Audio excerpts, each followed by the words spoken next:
เส้นทางที่ตามรับฟังข่าวพยากรณ์อากาศพยากรณ์อากาศประจำวันที่24พฤศจิกายน2025เวลา 6:00 น.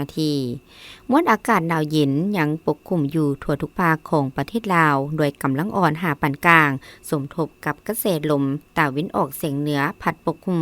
ซึ่งจะเห็นให้อากาศยังจะสืบต่อเย็นหาหนาวเย็นอยู่ในแต่ละภาคและอากาศจะหนาวเย็นหาหนาวเย็นหลายอยู่แขงภาคเหนือด้านตะวันออกแขวงไซสมบูรณ์เขตภูเพียงบริเวณพร้อมมีหมอกหนาปกหุ่มอยู่บางท้องถิ่นในตอนเช้า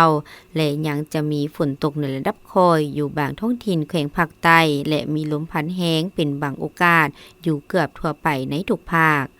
พยากรณ์อากาศแต่เวลา 7 โมงของวันที่24หาเวลา 7 โมงของวันที่25พฤศจิกายน2025ภาคเหนือด้านตะวันออกแขวงพงสลีหัวพันและสิงขวางอากาศหนาวเย็นหาหนาวเย็นหลายพร้อมมีหมอกหนาปกหุ่มในตอนเช้าและยังจะมีฝนตกในระดับคอยอยู่บางท้องถิ่นพร้อมมีลมพัดแห้งเป็นบางโอกาสอยู่เกือบทั่วไปหรือเนื้อที่การปกหุ่มของฝนเท่ากับ10 ส่วนห้อยของภาคอุณหภูมิในระหว่าง7-21 องศาภาคเหนือด้านตะวันตกแขวงหลวงน้ำทาบ่อแก้วอุดมไซหลวงพระบางและไสหยาบุรีอากาศหนาวเย็นพร้อมมีหมอกหนาปกหุ่มอยู่บางท้องถิ่นในตอนเช้าและจะมีลมพัดแห้งเป็นบางโอกาสอุณหภูมิในระหว่าง11-29 องศานครหลวงเวียงจันทน์อากาศเย็นพอมีหมอกบางปกหุ่มอยู่ทั่วไปในตอนเช้าและจะมีลมพัดแห้งอยู่บางบริเวณอุณหภูมิในระหว่าง17-31 องศา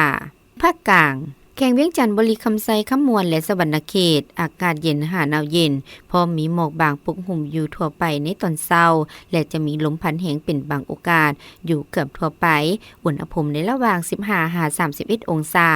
แขวงไซสมบูรณ์อากาศหนาวเย็นพอมีหมอกบางปกหุ่มอยู่ทั่วไปและจะมีลมพัดแห้งเป็นบางโอกาสอุณหภูมิในระหว่าง15-30 องศาภาคใต้แขวงสารวันจำปาสักเซกองและแขวงอัตตปืออากาศเย็นพอมีหมอกบางปกหุ่มในตอนเช้าและจะมีฝนตกในระดับคอยอยู่บางท้องถิ่นและมีลมพัดแห้งเป็นบางโอกาสอยู่เกือบทั่วไปหรือเนื้อที่การปกหุ่มของฝนเท่ากับ25ส่วนห้อยของภาคอุณหภูมิในระหว่าง18-31 องศาสำหรับเขตภูเพียงบริเวณอากาศหนาวเย็นพอมีหมอกหนาปกหุ่มในตอนเช้าและจะมีลมพัดแห้งเป็นบางโอกาสอยู่เกือบทั่วไปอุณหภูมิในระหว่าง15-25 องศา